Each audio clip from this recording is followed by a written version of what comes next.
We are told that privacy is a fundamental human right. But the party line telephone proves that privacy, as we define it now, is actually just another word for isolation. Look at this rotary dial telephone from 1952, Western Electric Model 500. The handset weighs 14 ounces. The base is die-cast zinc alloy with a baked enamel finish. When you lifted the receiver, you heard the click of a mechanical switch, not a digital tone, but the physical sound of copper contacts closing a circuit. This was not a device designed for convenience. It was a device designed to last 40 years in a farm kitchen where dust, humidity, and daily use would destroy anything built to lesser specifications. To the modern eye, this looks like a simple communication device. But to the forensic historian, this telephone was the hardware interface for the most sophisticated social monitoring system ever deployed in rural America. A system that didn't just transmit voices, it transmitted accountability. And the mechanism that made it work was something we've completely engineered out of existence: the shared telephone line, the party line. 8 to 12 households on a single copper wire. When you picked up your phone, you could hear your neighbor already talking, not by accident, not because of a technical limitation we couldn't solve, by design. Because the scarcity of copper wire in rural areas made individual lines economically impossible, but also because the shared line created something no modern system has ever replicated: passive, distributed, real-time social auditing. Here's how the system worked. Each household on the party line had a distinct ring pattern. 2 short rings meant the call was for the Hendersons. 1 long, 2 short was the Mitchells. 3 short was the Parkers. When the phone rang, everyone on the line heard it. And when you answered, everyone on the line could listen, not through wiretapping, not through surveillance technology, through the simple act of lifting their receiver quietly and covering the mouthpiece. This was not a bug. This was the core functionality. The phone company didn't advertise this feature, but they didn't hide it either. The instruction manual that came with every Western Electric party line phone included explicit etiquette guidelines. Don't listen to others' conversations. Hang up if the line is busy. Keep your calls brief during emergency weather. These rules existed because everyone understood the technical reality. The line was shared, and therefore every conversation was public. But here's what the manual didn't say, because it didn't need to. The party line turned every telephone call into a performance of character. You knew your neighbors were listening. They knew you knew. And that knowledge shaped every word you spoke. The system created what engineers would call consequence proximity. That means the person overhearing your conversation was not an anonymous data analyst in a corporate server farm. It was Mrs. Henderson, who would see you at church on Sunday. It was Tom Mitchell, who loaned you his tractor last month. It was the Parkers, whose daughter babysat your kids. The surveillance was not distant and algorithmic. It was immediate and human. Because the line was shared, gossip was not something that spread later through retelling. Gossip was real time. If you said something foolish, cruel, or dishonest on a Tuesday afternoon call, by Tuesday evening, the entire party line knew. There was no plausible deniability. No, I was misquoted defense. Your neighbors heard your exact words and your exact tone. The line didn't just carry information, it carried reputation. And because reputation was constantly broadcast, behavior adjusted accordingly. You didn't curse on the party line. You didn't lie. You didn't conduct questionable business. Not because rural Americans in the 1940s were morally superior to modern humans, but because the cost of misbehavior was structural and immediate. You needed these people. They were your harvest crew, your emergency contacts, your economic safety net. The party line made betrayal expensive. The phone itself became a physical anchor for this accountability. That 14-ounce handset wasn't just heavy because Western Electric over-engineered everything, though they did. It was heavy because the weight gave the object authority. When you held it, you felt the significance of the action. You were not sending a text message you could delete. You were speaking into a device connected to 12 kitchens, and your voice was being heard by people who would remember. But the telephone handset was just furniture. The real engine of the system was hidden inside the wooden box mounted on the kitchen wall, the mechanical ringer, and the rotary dial. These components created the structural friction that made the party line socially functional. The ringer was an electromagnetic bell. When current pulsed through the line in your specific pattern, a steel clapper struck a brass bell. The sound was loud, deliberately loud, 75 decibels, loud enough to hear from the barn, loud enough that if your phone rang and you didn't answer, your neighbors knew you weren't home. This was not an accident of design. The ringer's volume created ambient awareness. Your comings and goings were passively logged by everyone on the line. If your phone rang at 2 in the morning, everyone heard it. They didn't know who was calling or why, but they knew something unusual was happening at your house. If you were sick, if there was an emergency, if you needed help, the party line knew before you asked for it. The system converted telecommunications infrastructure into a distributed alarm network. The rotary dial added a different kind of friction: time. Dialing a 7-digit number took 11 seconds. You couldn't dial quickly when angry. You couldn't pocket dial. You couldn't send a message you'd regret later in a moment of impulse. The mechanical delay between intention and communication created a built-in cooling-off period. Every phone call required deliberate effort, and here's the invisible genius of that friction. It made phone calls rare. In 1950, the average American household made 4 phone calls per week, not per day. Per week. Because each call required physical effort, because the line was often busy, because you knew others were listening. The phone was reserved for information that mattered. You didn't call to chat. You didn't call to complain. You called to arrange something, to warn someone, to request help, or to deliver news that couldn't wait. This scarcity made every phone call significant. When your phone rang, you answered it immediately, because calls were infrequent enough that each one carried weight. The party line didn't just ration bandwidth, it rationed attention. And in doing so, it made communication valuable. The shared line also created an unintended economic structure, the gift economy of telecom access. If your phone was broken, you could walk to your neighbor's house and ask to use theirs. They would say yes, because next month your phone might be working when theirs wasn't. The party line was a backup system encoded in social obligation. Now, consider the technical infrastructure that made this possible. The copper wire itself was number 14 gauge, thick enough to carry current over distances of 15 miles without significant voltage drop. This was not the hairline fiber we use today. This was industrial-grade copper, strung on ceramic insulators mounted to creosote-treated wooden poles.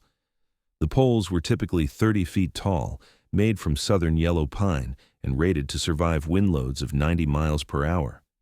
This infrastructure was built to last 50 years minimum. Most of it lasted 70. The central office equipment was equally robust. Each party line terminated at a mechanical switch bank in the local telephone exchange. These were electromechanical relays, physical switches made of brass contacts and electromagnetic coils. When you dialed a number, the rotary dial sent electrical pulses down the line. Each pulse triggered a relay to step forward 1 position. 7 pulses for the digit 7, 3 pulses for the digit 3. The switchbank physically connected your line to the destination line through a series of mechanical contacts. This system had 0 computer processing, 0 digital logic. It was pure mechanical cause and effect. And because it was mechanical, it was completely transparent. If the connection failed, a technician could visually trace the problem through the relay bank. There were no firmware bugs, no software updates, no compatibility issues. The system either worked or it didn't, and when it didn't work, the failure was obvious and fixable. The party line telephone network achieved a 99.2% uptime rate between 1940 and 1960. Compare this to modern cellular networks, which average 97.5% uptime and require constant maintenance, software patches, and infrastructure upgrades. The old system was more reliable because it was simpler, fewer parts, fewer failure points, and every part was over-engineered to withstand conditions far worse than normal operation. But the deeper structure was even more elegant. Because everyone on the party line could hear everyone else's emergencies, help arrived without being requested. If Mrs. Henderson's phone rang at midnight and she said the word fire or accident or blood, 3 trucks would be heading toward her house before she hung up. The party line converted private crisis into public knowledge instantly, and public knowledge into collective response. A contemporary sociologist might call this invasive community oversight. They would be wrong. The party line achieved a 97% emergency response rate in rural counties with volunteer systems and no central dispatch. It did this with no computers, no GPS, no cell towers. It did this because everyone on the line was listening, and everyone on the line understood that today's listener was tomorrow's victim. The system didn't ask people to care about their neighbors. It made caring rational. Consider the economics of this system. The monthly cost for party line service in 1950 was $1.35. That's approximately $16 in current purchasing power. For that price, you received not just telephone access, but inclusion in a mutual aid network. You gained the ability to call for help and the obligation to provide it. The phone bill wasn't just paying for infrastructure, it was paying membership dues in a forced cooperation society. Compare this to modern telecom costs. The average American pays $115 per month for phone service. That's 7 times more expensive in real terms. And what do we receive for that premium? The ability to communicate with anyone on earth instantly and privately.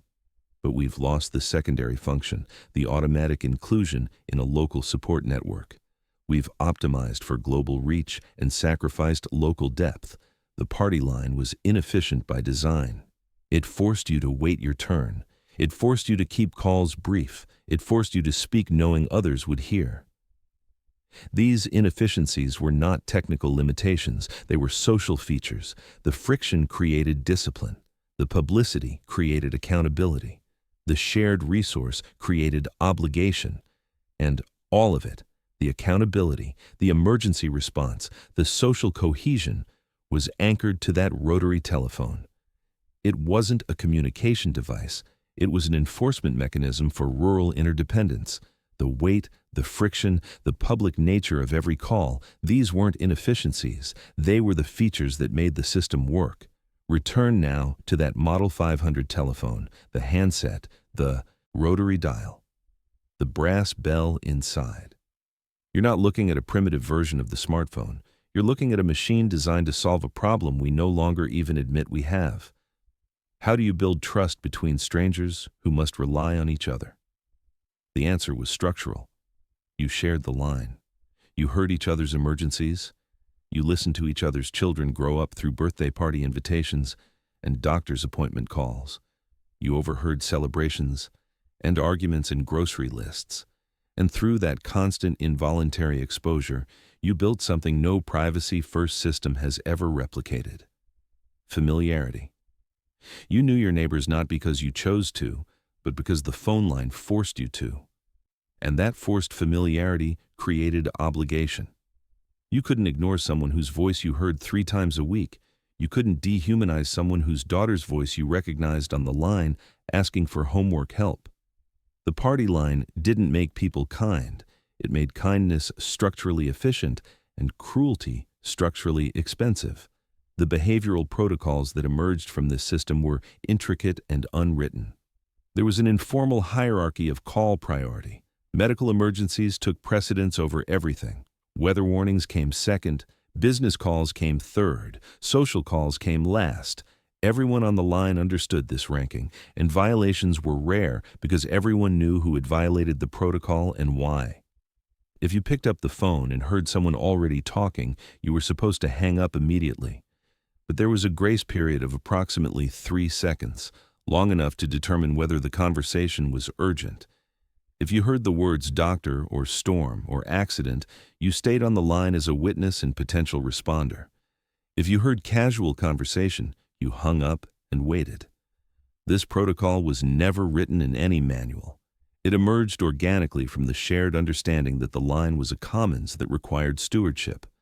The party line also created an informal information distribution system. News spread through the network faster than any newspaper could deliver it. If the school closed due to snow, one call to the party line meant 12 families knew within minutes. If the general store received a shipment of sugar during wartime rationing, word traveled the line instantly. The network functioned as a decentralized broadcast system with zero latency and 100% local relevance. This information efficiency created economic value. Farmers coordinated equipment sharing through party line calls. If your combine broke during harvest, you could call the line and within an hour know which neighbor had availability to loan theirs.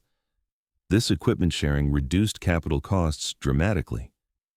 Instead of every farm needing every tool, the party line enabled a distributed inventory system where expensive equipment could be shared across 12 households. The system also created an unintended child safety network.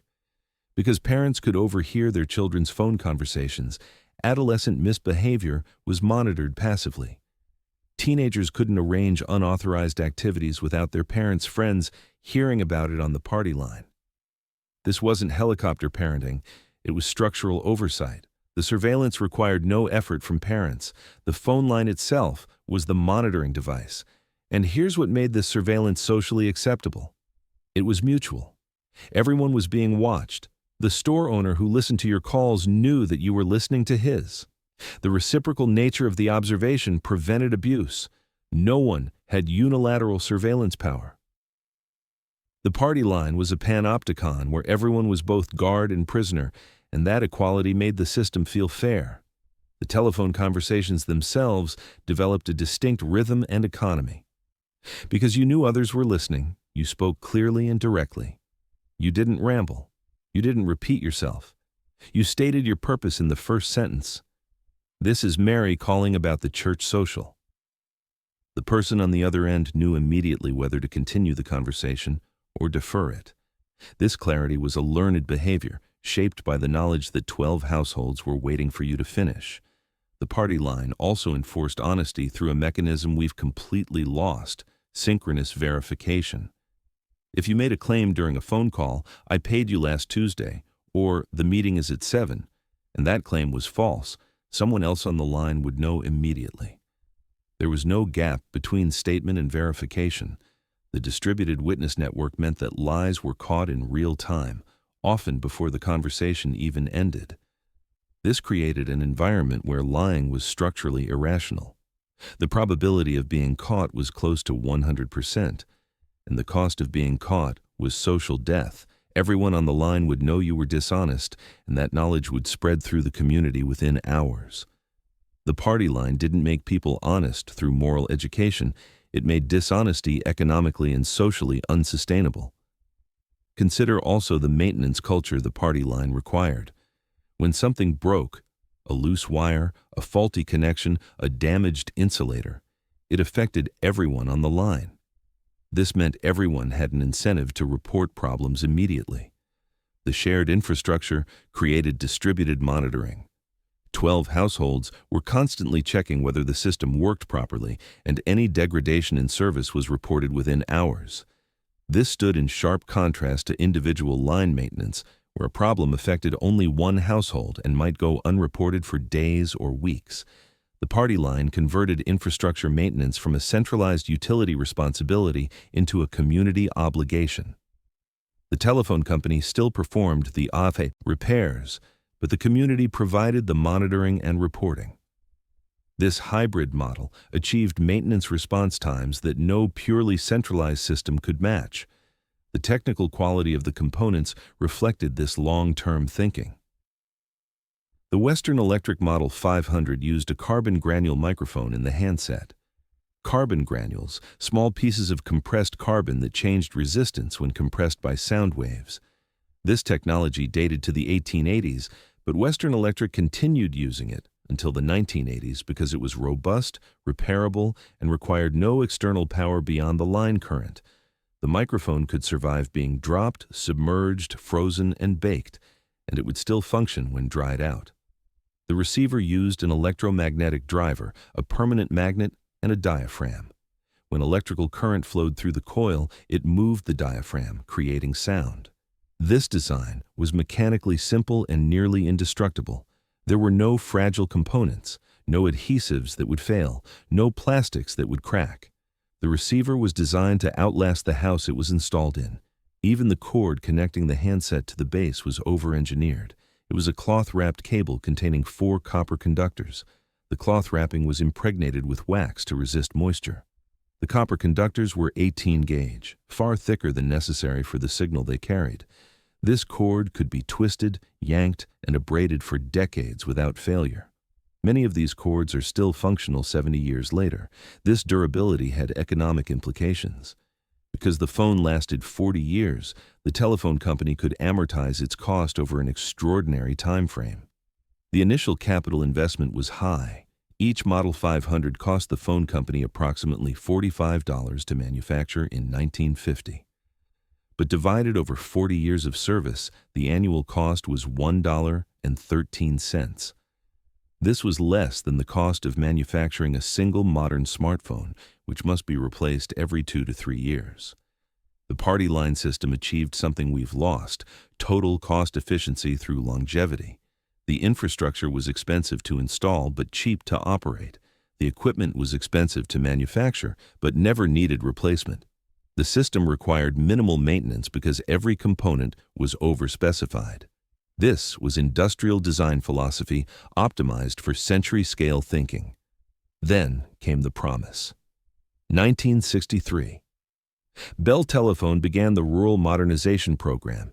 Individual lines for every household, private conversations, no more waiting for the line to clear, no more neighbors listening. They called it progress. They called it freedom. The marketing materials showed a smiling housewife in a modern kitchen holding a sleek new trimline phone, her conversation invisible to the world. We welcomed it. Of course we welcomed it. Who wouldn't want privacy? Who wouldn't want the ability to speak without an audience? The party line had always felt like a compromise, something we tolerated because the technology hadn't caught up yet. When Bell offered us individual lines, it felt like liberation. We didn't realize we were being untethered. The technical change was simple. Instead of one copper pair serving 8 households, each house got its own dedicated pair. The infrastructure cost was enormous. Bell spent $4 billion between 1963 and 1975, stringing individual lines to rural homes. But the result was seamless. You picked up your phone, and the line was always clear. You could talk as long as you wanted. You could say anything without worrying who might hear. The calls became private, and in becoming private, they became inconsequential. Because here's what Bell didn't tell you. When you removed the audience, you removed the accountability.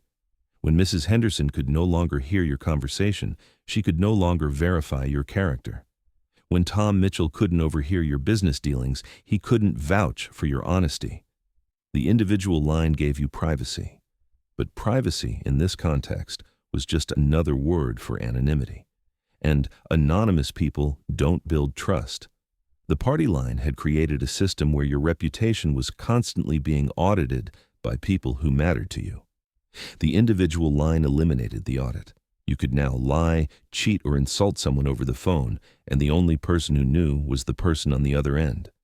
There was no distributed witness network, no passive oversight, no structural cost to misbehavior.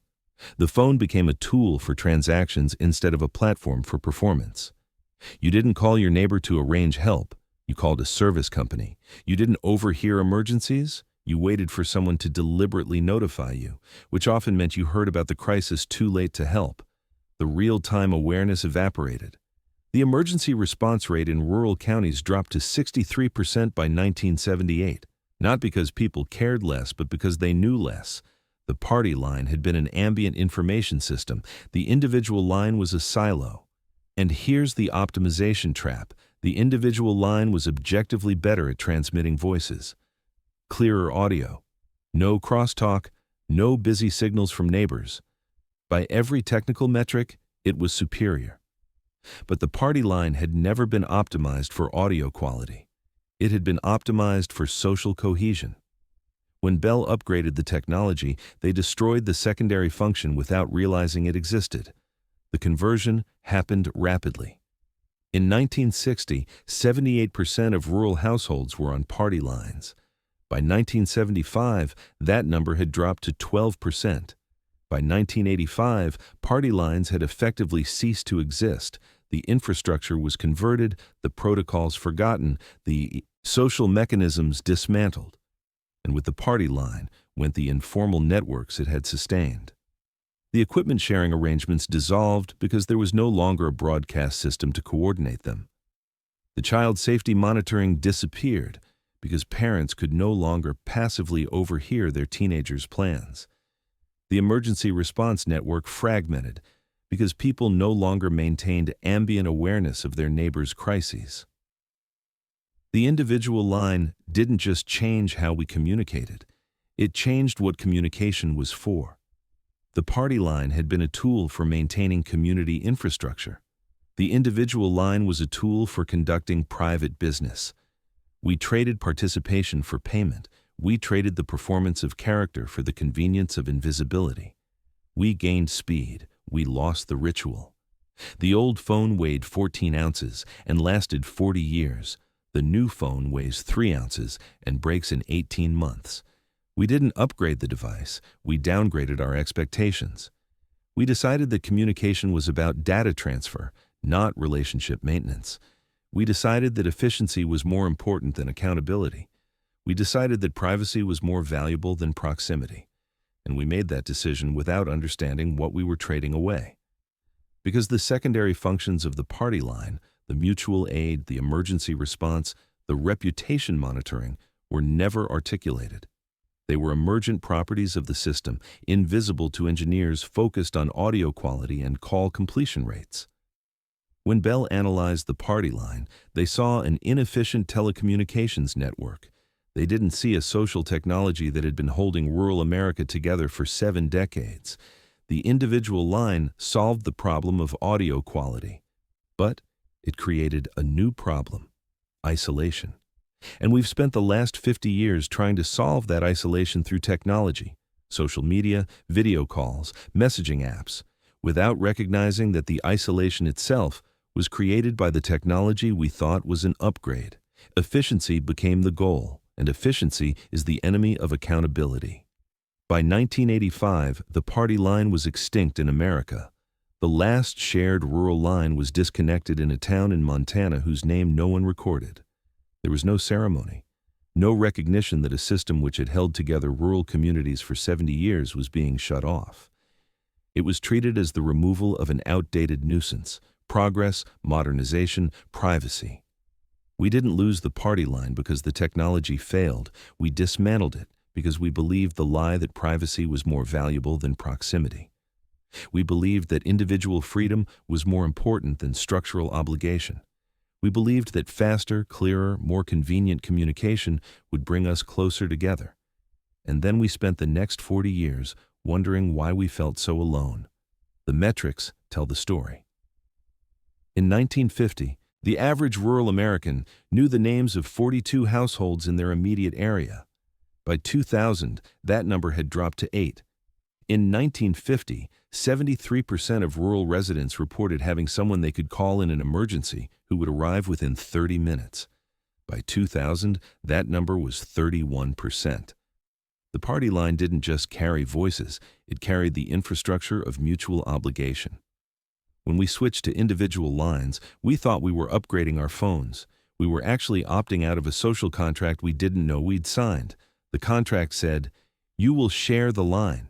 You will listen when others speak. You will come when others call. You will be known. And in exchange, you will never face crisis alone."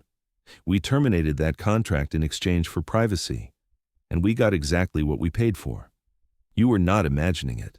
The accountability you remember was real. The awareness you remember was structural. The sense that someone was always listening. That wasn't paranoia. That was the system working exactly as designed. The loss you feel is not nostalgia. It is accurate. The phone is gone now. Western Electric stopped manufacturing the Model 500 in 1984. The copper lines were ripped out and sold for scrap. The kitchen wall boxes were thrown away during renovations. The wooden poles that carried the party lines were replaced with steel and fiber optic cable. The ceramic insulators were collected by antique hunters. The mechanical relay banks in the central offices were dismantled and sent to museums. The party line became a punchline, a symbol of backward rural life, something we mocked for its lack of privacy, its inefficiency, its intrusion. Television shows used party line gags to signify small-town nosiness.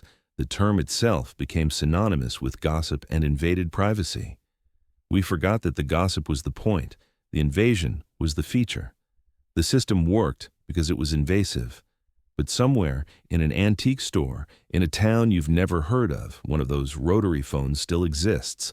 14 ounces, die-cast zinc. The dial still turns with that satisfying mechanical resistance. The ringer still works if you wire it correctly. The handset is still heavy in your hand. The cloth-wrapped cord is still flexible, despite 7 decades of storage. If you picked it up now, you wouldn't hear anything. The line is dead. The copper that once connected 12 kitchens has been torn out, melted down, repurposed. The central office relay that once physically connected your voice to your neighbors has been replaced with digital switches that route calls through server farms 3 states away. But if you closed your eyes and held that heavy handset to your ear, you could almost hear the click of your neighbor's receiver lifting, the faint sound of breathing as they covered their mouthpiece, the slight electrical hum of a shared circuit carrying 12 simultaneous silences, the awareness that someone was there, listening, knowing, caring, not because they wanted to, but because the system made caring structurally rational. You could almost hear Mrs. Henderson's voice, clear and direct, stating her business in the first sentence because she knew 11 other households were waiting. You could almost hear the 2 short rings that meant the call was for you, and the scramble of 3 households picking up their receivers to see if it was an emergency. You could almost hear the informal news network spreading word of a barn fire, a new baby, a death, a wedding, a crisis, a celebration, all traveling through copper wire at the speed of electricity, reaching everyone who needed to know within minutes. We didn't lose the technology to build phones that last. We didn't lose the ability to string shared copper lines. We didn't lose the engineering knowledge to create systems that force accountability through structural design. We lost the economic permission to build systems that make isolation expensive and proximity cheap. We lost the cultural willingness to trade privacy for security. We lost the understanding that some problems can't be solved by individual action and require collective infrastructure. We traded the party line for the private line. We traded the witness for the transaction. We traded accountability for anonymity. We traded the forced familiarity that created obligation for the voluntary connection that creates nothing. And we've been talking into the void ever since.